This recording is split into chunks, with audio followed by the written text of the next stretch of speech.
할렐루야. 오늘도 기도의 기쁨을 누리는 복된 새벽 되기를 주님의 이름으로 축복합니다. 오늘 본문은 바나바와 바울이 나서서 먼저 하나님께서 이방인들에게 어떠한 기적을 행하셨는지, 어떠한 표적을 행하셨는지 증언을 하고 있습니다. 베드로의 발언 이후로 또 이어서 보충으로 계속해서 증거하고 있는 것이죠. 아마 이 바울과 바나바는 확신에 찬 목소리로 하나님께서 이방인에게도 믿음의 문, 구원의 문을 열어주셨다라는 것을 힘차게 선포했을 것입니다. 그 다음에 등장한 인물이 누굽니까? 예루살렘 교회의 지도자인 야고보가 등장해서 이방인의 구원의 문제에 대하여 말씀을 근거하여서 그 증거를 또 내놓고 있습니다. 즉 베드로의 주장은 선지자의 말씀과 일치하니 문제될 것이 없다. 또 바나바와 바울의 사건들도 전혀 말씀에 거리낌이 없다라고 이야기하는 것입니다. 그 말씀을 소개하는데 사도행전 15장 15절에서 17절까지지요. 선지자들의 말씀이 이와 일치하도다 기록된 바 이후에 내가 돌아와서 다윗의 무너진 장막을 다시 지으며 또 그 허물어진 것을 다시 지어 일으키리니 이는 그 남은 사람들과 내 이름으로 일컬음을 받는 모든 이방인들로 주를 찾게 하려 함이라 하셨으니 라는 말씀을 인용합니다. 이 말씀은 구약의 아모스 9장 11절에서 12절 말씀을 인용한 것입니다. 아모스 9장 11절과 12절을 한번 읽어 드릴 텐데요. 오늘 16절과 17절 말씀과 어떤 차이가 있는지 한번 보시기 바랍니다.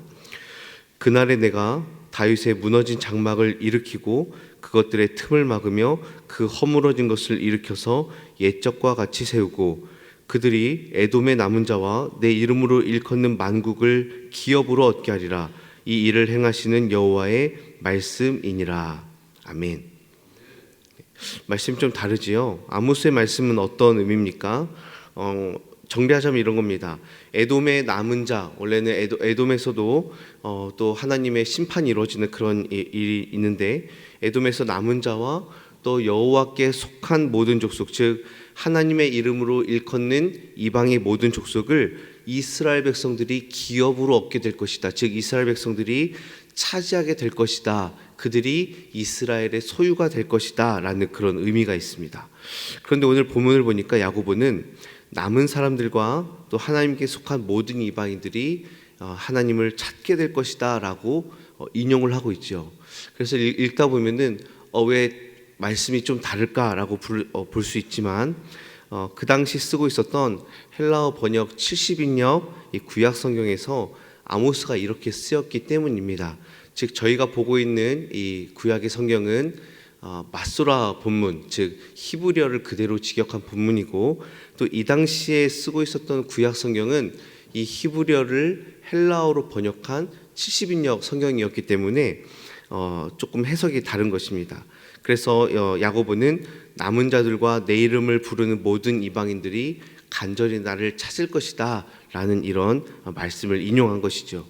번역의 차이가 있지만 히브리어 마소라 본문과 또 헬라어 70인역 본문이 말하고자 한 바는 무엇입니까? 결국 이방인들도 하나님의 소유가 되고 하나님을 찾는 자들이 된다라는 것이죠. 본래는 이방인들이 하나님과는 전혀 관계가 없는 자들, 하나님 바깥에 있는 자들인데 히브리 본문이나 헬라어로 번역한 본문이나 이제는 이방인들도 하나님의 어떠함에 동참하는 그러한 역할을 감당한다는 것입니다. 즉 이방인을 배제하는 것은 하나님의 뜻이 아니라는 거죠. 여러분 이런 비슷한 본문들이 구약에 굉장히 많이 있습니다. 심지어 이사야 19장 25절에는 만군의 여호와께서 이렇게 말씀하십니다. 만군의 여호와께서 복주시며 이르시되 내 백성 애굽이여 내 손으로 지은 아수르여 나의 기업 이스라엘이여 복이 있을지어다. 여러분 이사야가 어떤 말씀입니까? 네, 굉장히 그 이방에 대해서 심판하시는 하나님에 대해서 이야기하고 있는데 어떤 본문에서는 나의 백성 애굽이여 나의 소유 아수르여라고 하는 것을 보면 이방인들이 결국 하나님께로 참여하는 것을 미리 보여주고 있음을 우리는 말씀을 통해 볼 수 있습니다.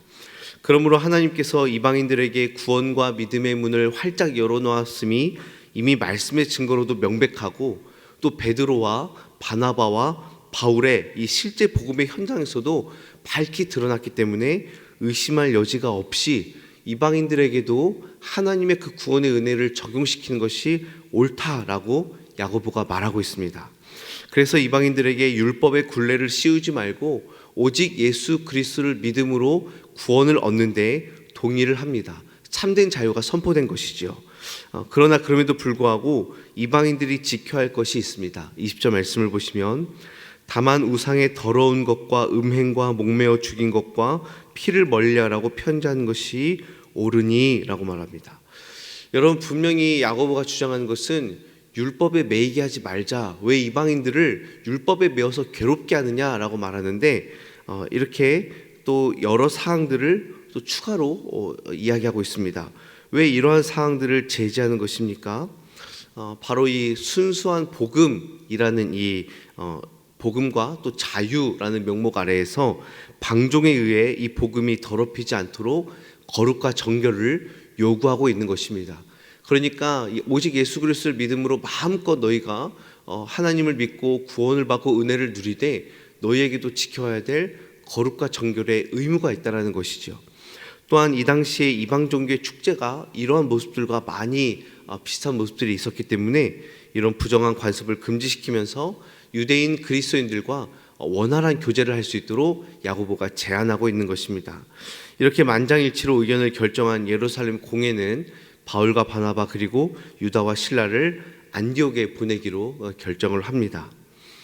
여러분, 그렇다면 굉장히 중대하고 굉장히 민감한 주제에 대해서 많은 변론과 토론들이 오고 갔음에도 불구하고 어떻게 해서 예루살렘 공회는 만장일치로 의견을 결정할 수 있게 되었습니까? 오늘날 우리 한국교회, 우리 조국교회를 보면은 굉장히 심심치 않게 들리는 이 분열의 소식들 가운데서 오늘 본문은 우리에게 무엇을 말씀하고 있는 것입니까? 이러한 그 만장일치의 이해가 있을 수 있는 가장 중요한 이유는 무엇이냐면 말씀과 복음에 대한 이해가 일치하였기 때문이라고 생각합니다.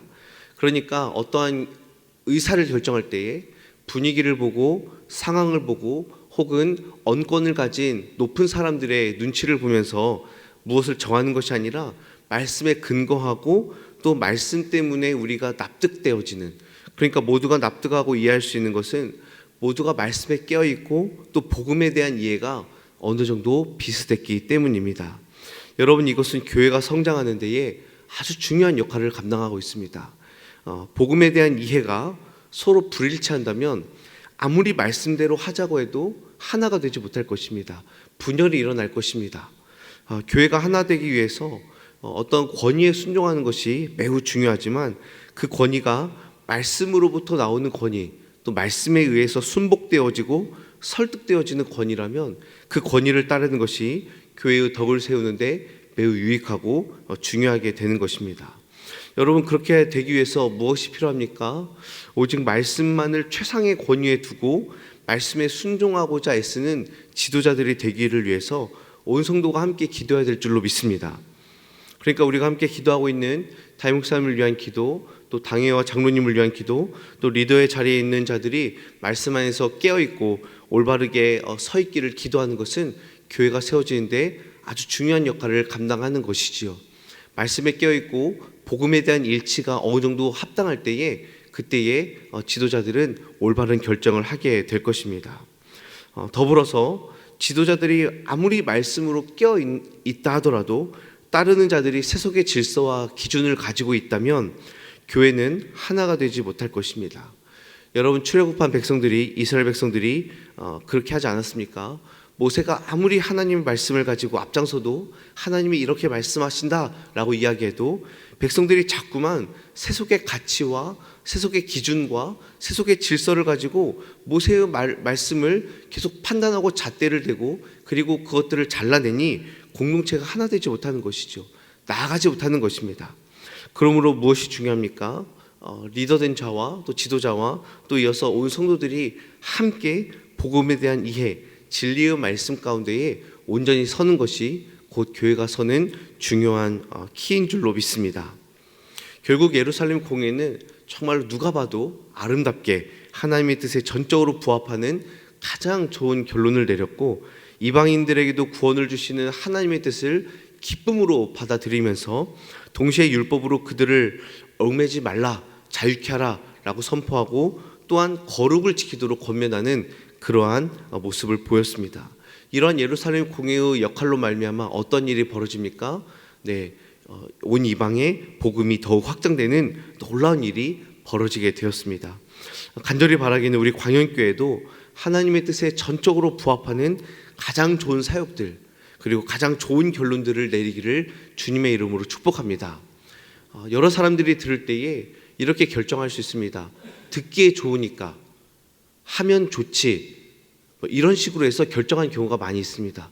그러나 그것이 아니라 말씀에 비추어서 합당한가, 하나님이 기뻐하시는 사역인가, 하나님이 전적으로 도우실 수 있는 사역인가 고민하고 또 기도하고, 그렇게 우리가 사역을 하면서 나갈 때에 우리 광연교회를 통해서 더욱더 복음이 널리 확장될 줄로 믿습니다.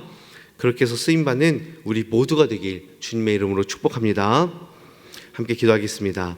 말씀을 기억하시며 기도하시고, 또 오늘 27일차 기도의 집 찬양과 기도의 밤에 성령의 은혜를 주시도록, 또 다임 목사님께 힘과 능력 주시도록 기도하시고, 또 토요일부터 시작되는 유년부 여름 성교학교를 위해서, 또 나라와 민족을 위하여 교회와 가정과 직장과 자녀와 우리 환우들을 위해서 함께 통성으로 기도하겠습니다. 참 좋으신 아버지 하나님 감사합니다. 오늘도 새벽을 깨워 기도할 수 있도록 인도하시니 감사합니다. 하나님 아버지, 날마다 우리 교회가, 우리 성도가 복음에 깨어있고 말씀에 깨어있어서 하나님이 기쁘시게 하는 아버지 좋은 결정과 또 좋은 사역을 감당할 수 있도록 역사하여 주시옵소서. 세속의 기준과 가치와 질서가 아버지 교회의 질서를 흐트리지 않도록 주여 날마다 막아주시고, 우리가 주 옆에 온전히 설 수 있도록 인도하여 주시옵소서. 오늘 27일차 기도의 집 찬양과 기도의 밤이 있습니다. 온 성도들 함께 나와 기도하게 해주시고, 성령의 은혜를 마음껏 맛볼 수 있도록 역사하여 주시옵소서. 아버지 인도하시고 인도하시는 다임 목사님 주의 성령으로 붙들어 주시고 피혼치 않게 하여 주옵시고, 아버지 성대를 지켜보아여 주시옵소서. 하나님, 토요일부터 시작되는 유년부 여름 성경 가운데 주의 은혜를 더하여 주시옵소서. 우리나라와 민족 가운데 하나님의 은혜와 하나님 지혜를 더하여 주시고, 우리 유정자들을 붙들어 주시옵소서. 또 우리 교회를 지켜보아여 주시고, 각 가정과 또 우리 직장과 일터와 사업장 하나님 은혜 주시고, 또 번성케 하시고 부흥케 하시고, 이를 통하여 하나님 영광받게 하여 주시옵시고, 우리 자녀들을 주님의 손에 맡기오니 하나님 함께하여 주옵소서. 오늘도 병상에 있는 우리 환우들, 아버지 암과 싸우고 있는 우리 환우들 주님께서 붙들어 주시고, 모든 질병들 예수 이름으로 깨끗이 나음을 입을 수 있도록 주여 함께하여 주시고, 성령의 은혜로 날마다 주님 위로하여 주시옵소서. 하나님 아버지 감사합니다. 우리에게 복음의 문을 열어주시고 마음껏 주 안에서 기쁨으로 나아갈 수 있도록 인도하여 주시니 감사합니다. 우리 교회가 더욱 말씀과 복음으로 하나가 되게 하여 주시고, 하나님이 기뻐하시는 뜻을 온전히 분별할 줄 알게 하시며, 그 뜻 안에서 복음을 널리 전하는 도구로 귀하게 쓰임받을 수 있도록 우리 한 사람 한 사람 또 우리 교회를 붙들어 주시옵소서. 오늘도 주님, 우리 가정과 또 자녀와 직장을 주님의 손에 맡겨드립니다. 평안 위에 평안을 더하여 주시고, 갑작스러운 일 발생하지 않게 하여 주시고, 또 아버지 우리가 가져온 기도의 제목들 주여 들어 응답하여 주시고, 주님의 은혜 가운데에 응답의 기쁨을 마음껏 누릴 수 있도록 이 새벽을 붙들어 주옵소서. 오늘 밤에 기도의 집 찬양과 기도의 마음 함께합니다. 하나님, 성령의 불을 경험할 수 있도록 역사하여 주시고, 인도하신 다임 목사님 지치지 않도록 영육의 강건함을 더하여 주시옵소서. 예수님의 이름으로 기도하옵나이다. 아멘.